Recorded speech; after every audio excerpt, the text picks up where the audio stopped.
ભગવાન સ્વામિનારાયણનો આ પૃથ્વી ઉપર પ્રાદુર્ભાવ થયો. અનંત જીવો કાયમ માટે સુખી થાય,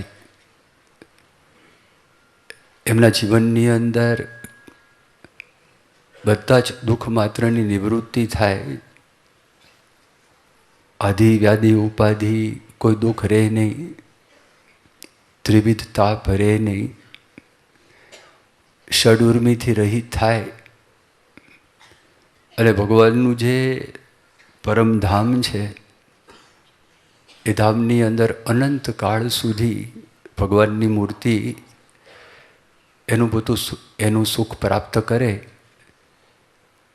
એ જ એકમાત્ર હેતુ લઈને ભગવાન સ્વામિનારાયણ આ પૃથ્વી ઉપર પધાર્યા.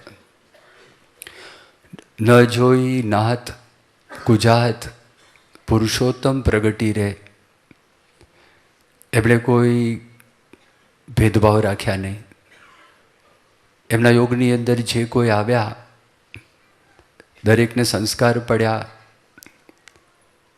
અને જે લોકો વધારે નિકટની અંદર આવ્યા એમનો સમાગમ કર્યો.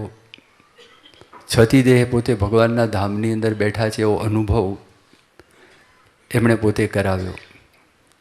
બહુ દુર્લભ વાત છે. કૃપા સમાધિની જેને આપણે વાત કરીએ છીએ ને, સમાધિ કેટલી દુર્લભ છે. સમાધિ યોગનો અષ્ટાંગ યોગ છે, તો અષ્ટાંગ યોગ છે એનું છેલ્લું સ્ટેપ છે સમાધિ છે. હવે એ સમાધિની અંદર પણ પાછું કેવું છે કે ભગવાનનું સુખ આવે પણ ખરું ને નાય આવે. કારણ કે રાજયોગની અંદર ઈશ્વર છે તો એને વિકલ્પની અંદર મૂકેલા છે પતંજલિએ. એટલે તમે મૂર્તિ છે અથવા પથ્થરો છે અથવા તો દીવાની જ્યોત છે, એના ઉપર પણ તમે એકાગ્ર થાઓ. એકાગ્ર થતાં થતાં તમે તમારા શરીરનું ભાન છે, ઇન્દ્રિયોનું ભાન છે, પ્રાણનો નિરોધ, પ્રાણના નિરોધે કરીને ચિત્તનો નિરોધ કરો. પણ ભગવાનનું જે સુખ છે, અલૌકિક સુખ છે, એ ના પણ આવે. પહેલાં તો પ્રગટ ભગવાન મળવા જોઈએ, પ્રગટ સંત મળવા જોઈએ, એમાં વૃત્તિ જોડાવી જોઈએ, એની નિષ્ઠા થવી જોઈએ. એ અષ્ટાંગ યોગની જે સમાધિ છે એના કરતાં પણ એ આગળની વાત છે, મોટી વાત છે. ભગવાન સ્વામિનારાયણ વચનામૃત મધ્યનું 8મું, એમાં શ્રીજી મહારાજ પોતે આ વાત કરે છે. અને મહારાજે મધ્યના 14ના વચનામૃતની અંદર પણ આ વાત સમજાવેલી છે, જે સમજવી અઘરી છે, મુશ્કેલ છે. એમના યોગની અંદર નાના મોટા આવ્યા, દ્રષ્ટિ કરી, અને એ જે વિશિષ્ટ પ્રકારની જે સમાધિ કહેવાય તેવું ભગવાન સ્વામિનારાયણે ભગવાનના ધામનું સુખ, પોતાની મૂર્તિનું સુખ એ આપ્યું. સમાધિ વગર પણ સમાધિ જેવી શાંતિ, સમાધિ તો શબ્દ મૂકેલો છે, પણ પોતાની મૂર્તિનું સુખ મહારાજે આપ્યું. અંત્યનું 11મું વચનામૃત, એમાં મહારાજને મુક્તાનંદ સ્વામી પ્રશ્ન પૂછે છે કે સમાધિ વગર પણ સમાધિ જેવું સુખ કેવી રીતે આવે? તો બહુ સરળ ઉપાય બતાવ્યો મહારાજે કે દેહમાં આપણને પ્રેમ છે એવો ભગવાનને સંતમાં થાય. સગાવાલાની અંદર આપણને જેવો પ્રેમ છે એવો ભગવાનને સંતમાં થાય. તો 24 કલાક ગમે ત્યાં ફરતા હોય, નોકરી, ધંધો, બાલ બચ્ચા બધું કરતા હોય, અંતરની અંદર ટાઢક, અંતરની અંદર શાંતિ, કેટલી દયા, કેટલી કૃપા એ શ્રીજી મહારાજે પોતે કરી. તો બધા જે સંતો હતા, તો એ સંતોએ ભગવાન સ્વામિનારાયણના સુખનું વર્ણન પોતાના અનુભવ પ્રમાણે, ભાષાની મર્યાદા અને શબ્દોની મર્યાદા પ્રમાણે એ કરેલું છે. અનુભવ ભાષાની અંદર જ્યારે ઢાળવામાં આવે ત્યારે ભાષાની મર્યાદા છે જ. કોઈ પણ ભાષાઓ હોય, ભાષાની અંદર એવી કંઈ વાત જ ન હોય તો તમે એ કયા શબ્દથી એનું વર્ણન કરો જેને કરીને એ ભાષાના જાણકાર માણસો એ ભાષાના ઉપયોગ કરનારા માણસોને સમજ પડે. દાખલા તરીકે તમે ઉપાસના શબ્દો બોલો તો પરદેશની અંદર ઉપાસના એટલે શું ખબર જ ના પડે. અંગ્રેજી ભાષાની અંદર ઉપાસના જેવી કોઈ ચીજ છે જ નહીં.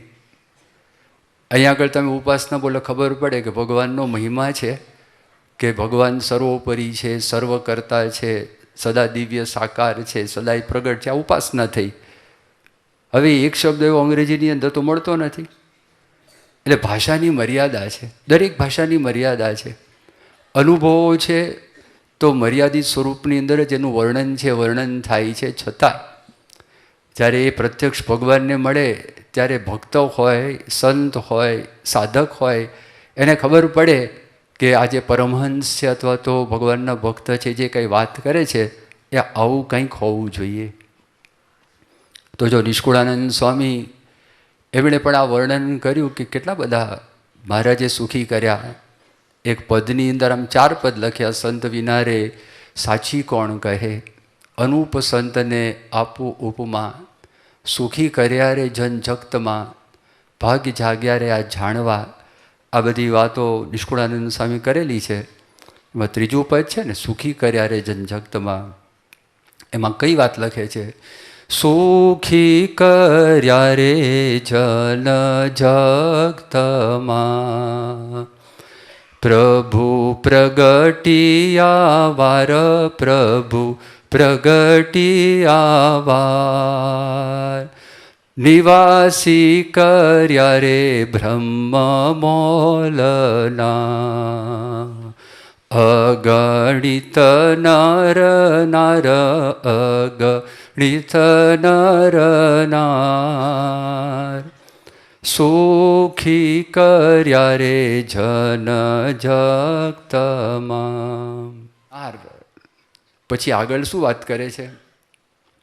એ સુખથી જે સુખિયા થયા, રહ્યા દુઃખ તેથી દૂર, રહ્યા દુઃખ તેથી દૂર, નિષ્કુળાનંદ નિર્ભય થઈ, રહ્યા હરિને હજુર, રહ્યા હરિને હજુર, સુખી કર્યા રે જન જગતમાં.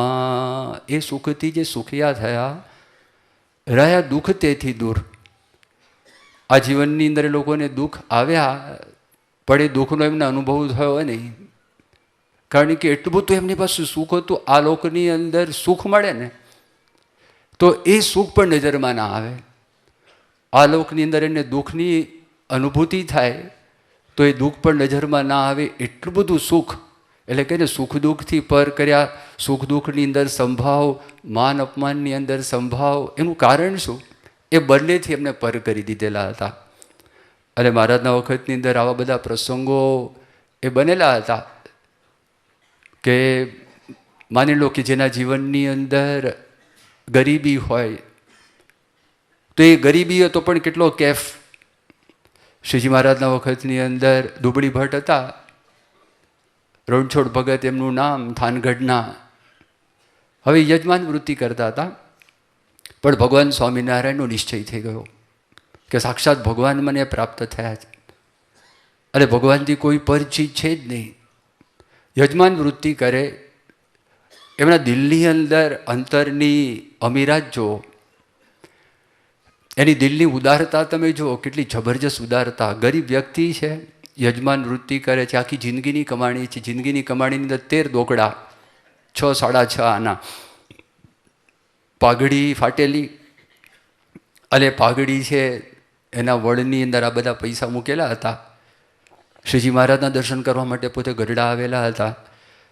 અને શ્રીજી મહારાજ પાસે ત્યાં આવ્યા, ખબર પડી કે ગઢડાની અંદર આ ગોપીનાથ દેવનું જે મંદિર છે એ મંદિરનું બાંધકામ ચાલુ છે. એમણે કીધું મહારાજ મારે પણ આમાં અર્પણ કરવું છે. શ્રીજી મહારાજ પાસે આવ્યા, પોતાની પાઘડી કાઢી, હાથ ધ્રુજતા હતા કારણ કે ઉંમર થઈ ગયેલી હતી, આખી જિંદગીની કમાણી હતી. બધા પૈસા કાઢ્યા અને 13 દોકડા છે શ્રીજી મહારાજને અર્પણ કર્યા. ત્યારે શ્રીજી મહારાજ બોલ્યા, ગોપીનાથ મહારાજની જય. તો કાઠીઓએ કીધું મહારાજ જય છે નહીં બોલાવી. શ્રીજી મહારાજે કીધું મંદિર પતી ગયું, પૂરું થઈ ગયું. એટલે 13 દુકડામાં મંદિર થાય? ત્યારે સ્વામિનારાયણ ભગવાને વાત કરી કે તમે તો ઘરની અંદર ઘણું બધું રાખીને સમર્પણ કર્યું છે, આપ્યું છે, અને આમણે આખી જિંદગીની કમાણી આપી દીધી છે. આવા સમર્પણથી મંદિર થાય છે, આવી ભક્તિથી મંદિર થાય છે. બીજા બધાને પણ મહારાજે ધન્યવાદ તો આપ્યો, એમાં કોઈ શંકા નહીં. પણ કહેવાનું શું, એની પાસે જે ગરીબી હતી એના મનમાં એવો વિચાર આવતો નહોતો કે શ્રીજી મહારાજના યોગની અંદર બીજા બધા ભક્તો આવ્યા છે, એ લોકો હજારો રૂપિયાની પાસે છે, અથવા તો એ લાખોપતિ માણસ છે, ને મેં મહારાજનો યોગ રાખ્યો અને મહારાજના મેં દર્શન સમાગમ કર્યો ને શ્રીજી મહારાજે મને આવા ગરીબ રાખ્યા, એવો વિચાર એને હતો જ નહીં. બહુ મોટી વસ્તુ મને મળી ગઈ. શ્રીજી મહારાજના વખતની અંદર એક રતો બસ્યો હતો. હવે કોઈ માણસનું આમ ચિત્તભ્રમ થઈ ગયું હોય, જેને આપણે સાજા ગાંડા જેવા કહીએ ને, આપણી દ્રષ્ટિએ સાજા ગાંડા લાગે, હા, પણ ખબર નહીં મોટા પુરુષ તો જાણતા હોય કે અત્યારે આ શા માટે આવી રીતે છે, એના પૂર્વના સંસ્કાર કેવા છે, એમણે ભગવાનને માટે આસ્થા પ્રીતિ કેવી છે, એ બધું મોટા પુરુષ જાણતા હોય. બોટાદની અંદર એક સુરેશ કરીને છોકરો, એ પ્રમુખ સ્વામી મહારાજના દર્શન કરવા માટે જ્યારે જ્યારે આવે ને તે સ્વામી ઊભા રહે જ, અરે જય બોલાવે, આનંદમાં આવી જાય, મસ્તીની અંદર આવી જાય. આપણને લાગે હાજા ગાંડા જેવો જ કશું સમજતો નથી. એને સ્કૂલની અંદર મૂકે તો સ્કૂલમાં કશું ખબર પડે નહીં, કોઈ વિષય છે એની સાથે કોઈ લેવા દેવા જ નહીં. પણ આમની ઓળખાણ થઈ ગઈ, આમનો પરિચય થઈ ગયો. એ મહારાજના વખતમાં રતો બસ્યો હતા. રાજબાઈના કોઈ સગાની અંદર થતા હતા, ગઢડાની અંદર પોતે રહેતા હતા. 18 વર્ષથી એમની ઉંમર હતી. અને શ્રીજી મહારાજે એમને ભાઈબંધ બનાવેલા, મિત્ર. પૂર્ણ પુરુષોત્તમ નારાયણ એમના મિત્ર. એ જ્યારે આવે ને તો શ્રીજી મહારાજ એકદમ પ્રસન્ન થાય, રાજી થઈ જાય. ક્યારેક શ્રીજી મહારાજ એવું બોલે, હમણાં ભાઈબંધ આવશે, અને પછી મોઢા ઉપર રૂમાલ રાખીને મહારાજ હસે. બધા સંતો વિચાર કરે, હરિભક્તો વિચાર કરે, મારું કોણ છે આ? ગરડાની બજારની અંદર નીકળે, જો સામે મળી ગયા ને મિત્ર ખભા ઉપર હાથ મૂકીને જતા હોય ને શ્રીજી મહારાજ એમના ખભા ઉપર હાથ મૂકીને જાય. અને પછી શ્રીજી મહારાજ દરેક વખત એને પ્રસાદ આપે. અને પછી એમને કહે કે તારે કંઈ જોઈતું હોય તો મને કહેજે, હું તને આપીશ, તું જે માગે આપીશ. શ્રીજી મહારાજે વાત કરી કે તું મારો ભાઈબંધ છે, મારો મિત્ર છે, માટે તું જે કે ભગવાનના મિત્ર થઈને બેઠા, તું જે માગે આપીશ. આ હાજા ગાંડા જેવા લાગે ને. હવે જો શ્રીજી મહારાજને શું કહે છે, શ્રીજી મહારાજને કહ્યું, મહારાજ આપ ભગવાન છો, તમે ભગવાન છો, તમારામાંથી તમારા કરતાં કોઈ અધિક નથી. તમારા કરતાં અધિક હું જોઈશ ને ત્યારે તમારી પાસે માગીશ. શ્રીજી મહારાજને શું કહે છે કે તમારા કરતાં અધિક કોઈને જોઈશ ને ત્યારે હું માગીશ. તમે મને મળ્યા તો એ મારી સઘળી સંપત્તિ આવી ગઈ અને મને બધું પ્રાપ્ત થયું. અને આપ મળ્યા પછી હું જો તમારી પાસે કંઈક માગું તો હું ભિખારી કહેવાઉં.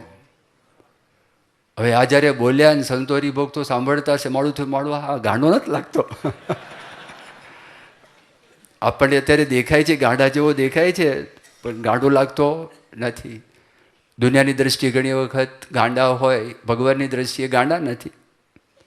અને દુનિયા દ્રષ્ટિએ ડાયા હોય, ભગવાનની દ્રષ્ટિએ ડાયા નથી. આ બધા શબ્દો મહારાજે પ્રથમના 50ના વચનામૃતની અંદર મૂકેલા છે. તો જો એવી પરિસ્થિતિ હતી, એ સામાન્ય વ્યક્તિ હતા, છતાં પણ એના અંતરની અંદર જો શ્રીજી મહારાજનો નિશ્ચય થઈ ગયો હતો અને શ્રીજી મહારાજનો સુખનો અનુભવ એ રતાબસ્યાએ કરેલો હતો, તો રતાબસ્યાને પાક્કી દ્રઢતા હતી કે હું અત્યારે તૃપ્ત થઈ ગયો છું, મને આના સિવાય બીજી કોઈ ઈચ્છા નથી. પાક્કી દ્રઢતા એમના અંતરની અંદર. હરિભક્તો હોય તો હરિભક્તના જીવનની અંદર દુઃખ આવે, સગા સ્નેહીનું મૃત્યુ થાય, પણ તમે જો પ્રાપ્તિનો કેફ, જો પ્રાપ્તિનો કેફ હોય તો બધાના પ્રતિભાવ અલગ અલગ છે. કોકને ત્યાં આગળ મૃત્યુ થાય અને તો એકદમ અપસેટ થઈ જાય અને એટલા બધા કલ્પાન કર્યા આખું જિંદગી સુધી એમાંથી પોતે બહાર જ ના નીકળે, ડિપ્રેશનની અંદર પોતે આવી જાય, એમાંથી બહાર નીકળી શકે નહીં. આ નેનપુર ગામ છે, અને નેનપુર ગામ તમે અમદાવાદ જાઓ તો રસ્તાની અંદર પહેલાં નેનપુર ગામ આવે છે. એના દેવજી ભગત હતા. હવે દેવજી ભગતનો એકનો એક દીકરો, 20 વર્ષનો દીકરો એ ગુજરી ગયો, ધામમાં જતો રહ્યો. દેવજી ભગત ખેતરમાં જતા રહ્યા અને એમની પત્નીને વાત કરી કે તમે એક કામ કરો, તમે ગરડાની અંદર જાઓ, ગરડામાં જઈને શ્રીજી મહારાજને ઘીનો ગાડવો માટલું આખું ભરી અને શ્રીજી મહારાજ માટે લઈ જાઓ, એમના ચરણમાં તમે અર્પણ કરજો. અને તે વખતે દેવજી ભગતના પત્ની ત્યાં આગળ આવ્યા, મહારાજના આદર થકી દર્શન કર્યા, ખોળો પાથર્યો, ઓવારણા લીધા, ઘીનો ગાડવો ત્યાં આગળ મૂક્યો. મહારાજ ઓળખી ગયા. મહારાજ કે ભગત મજામાં છે? ત્યારે એમણે વાત કરી કે મહારાજ ભગત તો બહુ સુખી છે અને ભગત તો મજામાં છે, આનંદમાં છે, પણ વધારે સુખિયા થયા અને ત્યારે વધારે આનંદ છે. તું શેનો આનંદ છે વધારે? એ કે અમારો એક દીકરો ધામમાં ગયો. એટલે એમાં આનંદ શું? વધારે સુખ્યા શું થયા? દીકરો વધારે સુખ્યો? એને પૂછ્યું કે વધારે સુખ્યો તો કે એ 20 વર્ષની ઉંમરનો હતો, પણ મહારાજ પૂર્વનો સંસ્કારી હતો અને આપના સિવાયનો કોઈ વાસના હતી જ નહીં. અખંડ વૃત્તિ આપને વિશે હતી. ભગતની તો અખંડ વૃત્તિ આપને વિશે છે જ. જો યાદ રાખજો, આપણે ત્યાં આગળ ગ્રહસ્થ પણ હતા. આ બધી આપણે જે વાત કરીએ છીએ ને, આ છે ને કલ્પના નથી. એ શ્રીજી મહારાજ ધામમાં ગયા પછીની પણ વાતો છે. એ આખી ગુણાતીત પરંપરાની અંદર વાતો છે અને એ વાતોમાં આપણને આ બધું જ જોવા મળે છે કે કેવું થાય છે. કૃપાનંદ સ્વામી ને ગુણાતીતાનંદ સ્વામી વિચરણ કરતાં કરતાં નૈનપુર પધારેલા. તે વખતે ઇલેક્ટ્રિક કરંટ નહીં, સંતો ગામડે વિચરણ કરતા હોય, પગપાળા જવાનું અને ભિક્ષા માગવાની, અથવા કોઈ હરિભક્ત હોય તો હરિભક્તને ત્યાં આગળ ભિક્ષા માગીને જાતે રસોઈ બનાવીને સંતો જમતા હતા. મહેનતનું હતું કામ. કથા વાર્તા, કીર્તન, ભજન, સેવા, ધ્યાન, આ જ એમની પ્રવૃત્તિ હતી. તે વખતે બીજી કોઈ પ્રવૃત્તિ એવી હતી નહીં. સંતો ગામડે વિચરણ કરતા જતા. તો વિચરણ કરતાં કરતાં બંને જબરજસ્ત મોટા સંતો, બંનેને ભગવાનના સ્વરૂપની અંદર વૃત્તિ અખંડ એવા ગુણાતીતાનંદ સ્વામી, કૃપાનંદ સ્વામી એ ત્યાં નૈનપુર પધાર્યા દેવજી ભગતને ત્યાં આગળ. અને પછી કથા વાર્તા કરી. કથા વાર્તા કરતાં કરતાં રાતના 9 થયા, 10 થયા, 11 થયા, મધરાત થઈ અને શ્રદ્ધાપૂર્વક આ દેવજી ભગત છે એ કથા વાર્તા બધી સાંભળતા હતા. અરે એ સાંભળતા હતા અને પછી ગુણાતીતાનંદ સ્વામીને દયા આવી. ગુણાતીતાનંદ સ્વામીને થયું કે ખેડૂત માણસ કહેવાય અને ખેડૂત માણસ હોય તો આખો દિવસ બિચારા મજૂરી કરતા હોય અને એમને કામ કરવાનું હોય, બિચારા થાકી જાય. એટલે સ્વામીને દયા આવી. સ્વામી કીધું કે તમે આખા દિવસનો તમને શ્રમ પડ્યો હશે, તમને થાક લાગ્યો હશે, માટે તમે આરામમાં જાઓ. ત્યારે દેવજી ભગત એવી વાત કરી કે સ્વામી આપ ચાલીને આવ્યા છો, ગામડે વિચરણ કરતાં કરતાં આવ્યા છો, આપ થાકી ગયા છો, માટે આપ આરામમાં જાઓ. હજી હું તો ખેતરે જઈશ અને ખેતરે જઈ અને હું આખા ખેતરને આંટો દઈશ અને આંટો દીધા પછી હું બેસીને 300 માળા ફેરવીશ. એટલે આવા ટોનમાં બોલતા નહોતા, નમ્રતાથી બોલતા હતા કે સ્વામી પાસે આ તો આપણે તે વખતે હાજર નહોતા, પણ આપણે અનુમાન કરી શકીએ બહુ નમ્રતાપૂર્વક બોલતા હશે કે સ્વામી પછી હું ત્યાં આગળ 300 માળા છે, 300 માળા હું કરીશ અને પછી મારી સામે આવીને નિદ્રા દેવી ઊભી રહેશે, ઊંઘ. અને ઊંઘ મને એવું કહેશે કે હું તમારી પાસે આવું. પછી હું એને એમ કહું કે તું મારી પાસે આવું તો જ આવશે, બાકી નહીં આવે.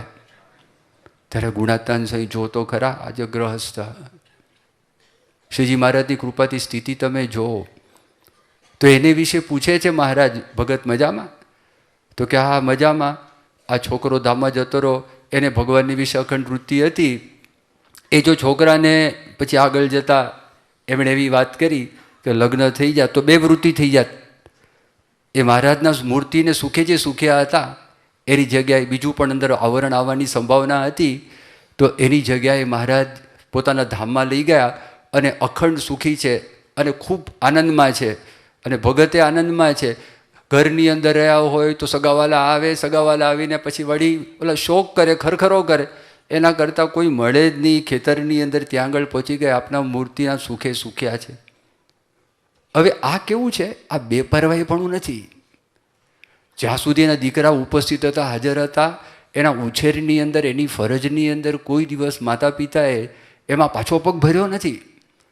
એની મુખ્ય ફરજ કઈ છે? દરેક માતા પિતાના અંતરમાં ઈચ્છા થાય કે મારો સંતાન છે એ સુખી થાય. તો સુખનો રાહ, સુખનો માર્ગ કયો છે? એ સુખનો માર્ગ એમને બતાવી દીધેલો, અને એ માર્ગે સંપૂર્ણપણે ચાલી ગયેલા. એ તો મોટા મોટી માતા પિતાની ફરજ છે. એ ફરજ એમણે અદા કરેલી. ઘણા બધા બહાર અદા કરે છે તો શરીરનું ધ્યાન રાખે, બહુ બહુ તો અભ્યાસનું ધ્યાન રાખે, પણ સંસ્કારનું ધ્યાન બહુ ઓછા રાખે છે. એના ઇમોશનનું ધ્યાન બહુ ઓછા રાખે છે. આધ્યાત્મિકતાનું ધ્યાન તો બહુ જ ઓછા રાખે છે. એને ખબર જ નથી કે આ ખરેખર આગળ જઈને સુખી થશે કે નહીં થાય. પણ તમે જો એ પરિસ્થિતિ હતી તો શ્રીજી મહારાજે કેવા સુખ્યા કરેલા હતા. તો મહારાજના સુખે સુખી હતા. માણસના જીવનમાં દુઃખ આવે, મેં તમને ગરીબીની વાત કરીને, એ બીજું કયું દુઃખ છે? એ દુઃખ છે ખાવા ન મળે તો. ભગવાનની ભક્તિ કરતા હોય જે માણસો પાપી હોય, એના ઘરની અંદર પણ લાખો રૂપિયા હોય, અને ભગવાનનો ભગત હોય, ભગવાનના ભગતના ઘરની અંદર એને ખાવાનું એક ટાણું માંડ ખાવાનું મળતું હોય, અને એક ટાણાની અંદર પણ લુખું સૂખું મળતું હોય, તો એના જીવનમાં સુખ આવે ખરું? ભાદરાના ડોસાભાઈ જો મોહન સ્વામી દ્રષ્ટાંત આપે છે, યોગી બાપા દ્રષ્ટાંત આપતા, ને મોહન સ્વામી મહારાજ ઘણી બધી વખત યોગીજી મહારાજનું મુક્ત ગીત સાંભળેલું, અને આ દ્રષ્ટાંતનો બહુ વિસ્તાર સારી રીતે સમજાવે. ડોસાભાઈ મહિનાના રોટલા ઘડી નાખે, અને ઘરની અંદર એક છે ને તાર બાંધેલો, તે વખતે કંઈ લોખંડ હશે નહીં તો કાથી હશે, તો એમાં એને પોરવેલા રોટલા, અને અહીંથી અહીંયા રોજ એક બપોરે રોટલો કાઢે, રોટલાનો ભૂકો કરી નાખે, પાણી નાખે મીઠા સાથે, તો મીઠા સાથે એ પોતે ખાઈ લે. એક વખત સંતોએ જોયું, એટલે ડોસાભાઈને વાત કરી કે ડોસાભાઈ આ લુખું સૂખું કેમ ખાવ છો? સંતોએ પૂછ્યું, કારણ કે એમાં ઘી લગાડેલું હોય, ગોળ હોય, ચોપડેલું હોય, ગળપણ હોય, મરચું હોય, છાશ હોય, ક્યારેક માખણ હોય, તો સુખ આવે. અને ભરેલા રીંગણા હોય તો વધારે સુખ આવે. રોટલા ઉત્સવ એટલે આપણને આનંદ થાય. શિયાળામાં કોકને મન થશે ને રોટલા ઉત્સવ થશે, અને શાકોત્સવ થશે, ઠેર ઠેર થશે. તો આ તો કેવું છે? આવો એક તો સૂકો છે, કશું છે જ નહીં, નથી દૂધ નથી છાશ, કંઈ કરતાં કંઈ જ નહીં. ડોસાભાઈએ વાત કરી કે લુખું તો આખું જગત ખાય છે. અરે લુખું ખાય તે હરામ ખાય. હું તો શ્રીજી મહારાજની મૂર્તિને ધારીને ખાઉં છું, મહારાજની મૂર્તિનું સુખ લઉં છું. ડોસાભાઈને તો આપણે જોયા નથી, પણ મોહન સ્વામી મહારાજને જોયા છે, પ્રમુખ સ્વામી મહારાજને જોયા છે, યોગીજી મહારાજને પણ જોયા છે. તો શું ખાતા હતા આખી જિંદગી સુધી? બધાને જમાડે, એમને ઉપવાસ હોય બીજાને જમાડે, એમને ઉપવાસ હોય ઠાકોરજી માટે થાળ કરે, હરિભક્તોને જમાડતા રાજી થાય, પ્રસન્ન થાય, અને નવા નવા પ્રોગ્રામ કરે કે આ જમાડો આ જમાડો. અને એમના જીવનની અંદર તમે જોવા માટે જાઓ, યોગીજી મહારાજે આખી જિંદગીની અંદર મોડું જ ખાધેલું છે. કોઈ તેજાના નહીં, કોઈ મસાલા નહીં, કંઈ કરતાં કંઈ જ નહીં, કશું જ નહીં.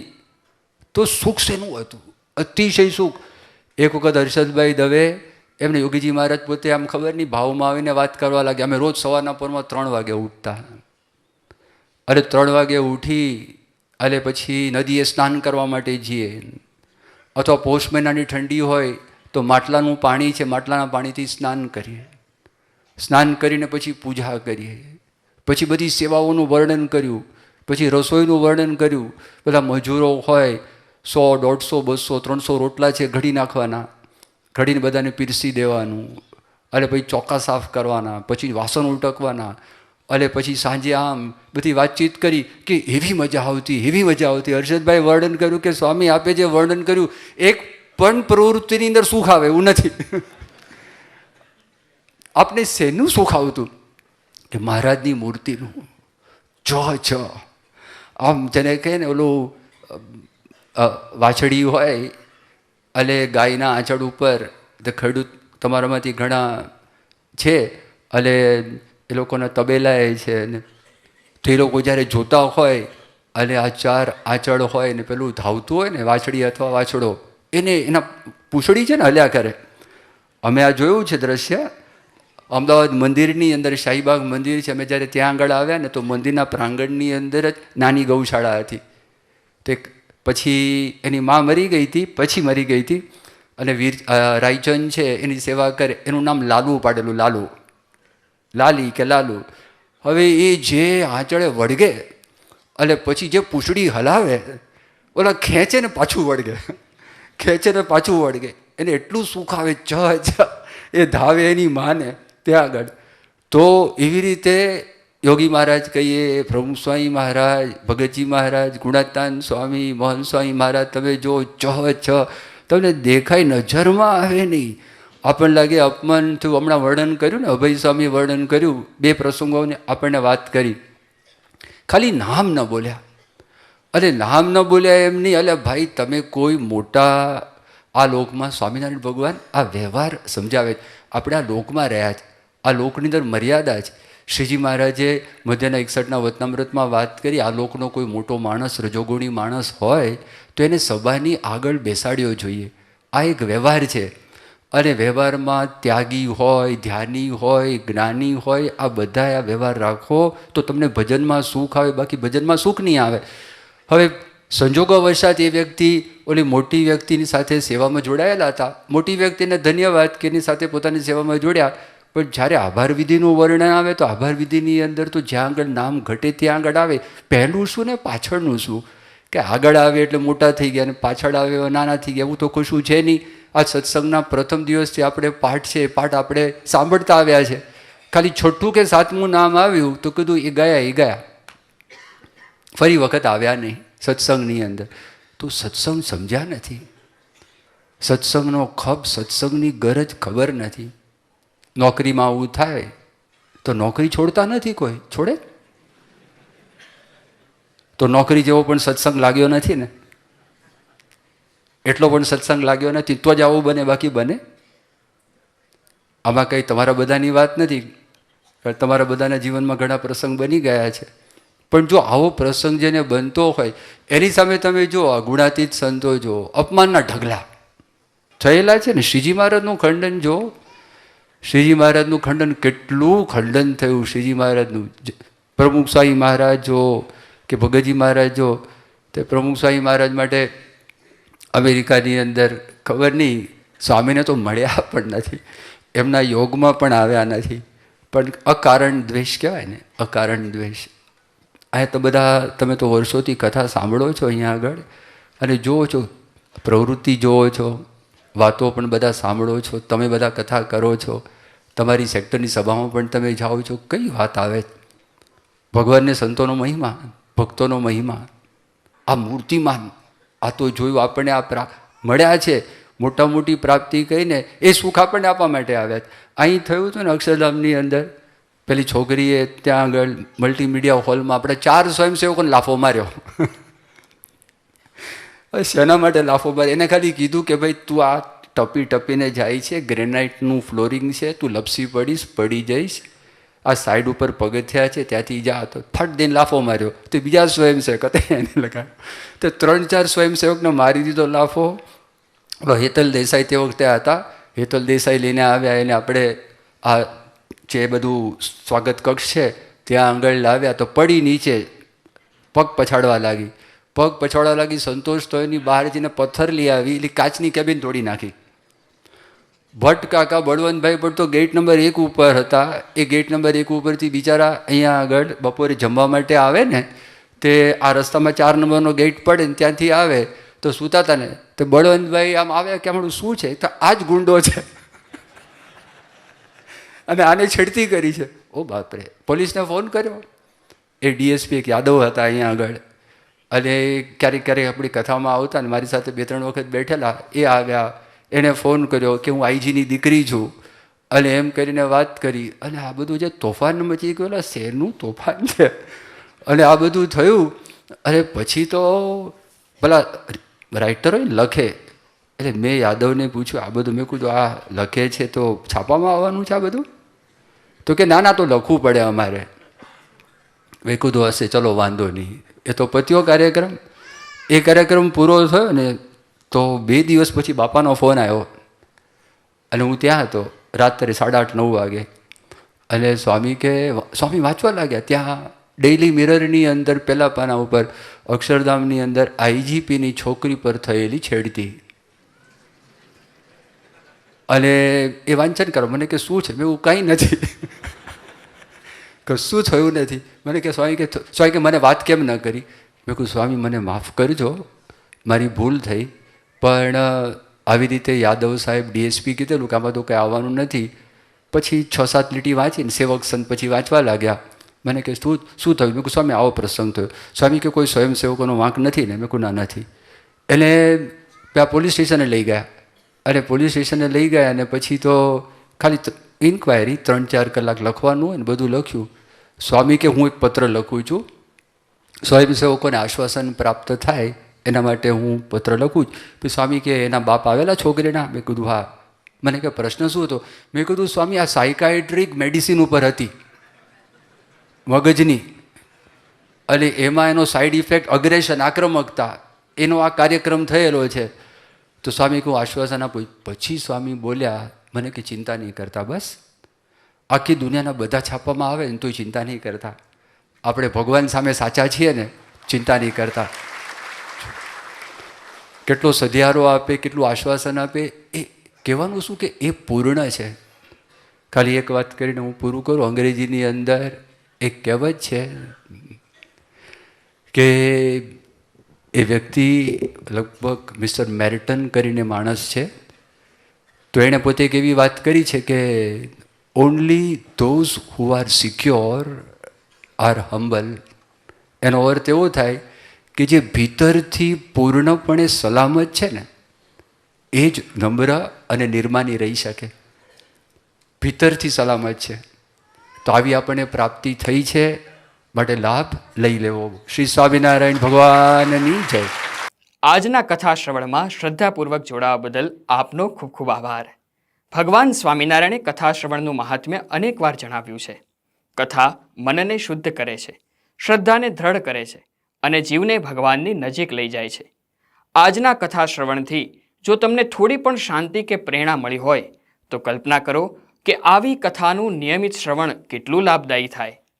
આવી પ્રેરણાદાયી કથાના નિયમિત શ્રવણ માટે આ વિડીયોને લાઈક કરો અને ચેનલને સબસ્ક્રાઇબ કરો, અને ખાસ આ કથાને આપના જેવા અન્ય મુમુક્ષુ સાથે શેર કરીને આંગળી ચિંધ્યાનું પુણ્ય મેળવો. જય સ્વામિનારાયણ.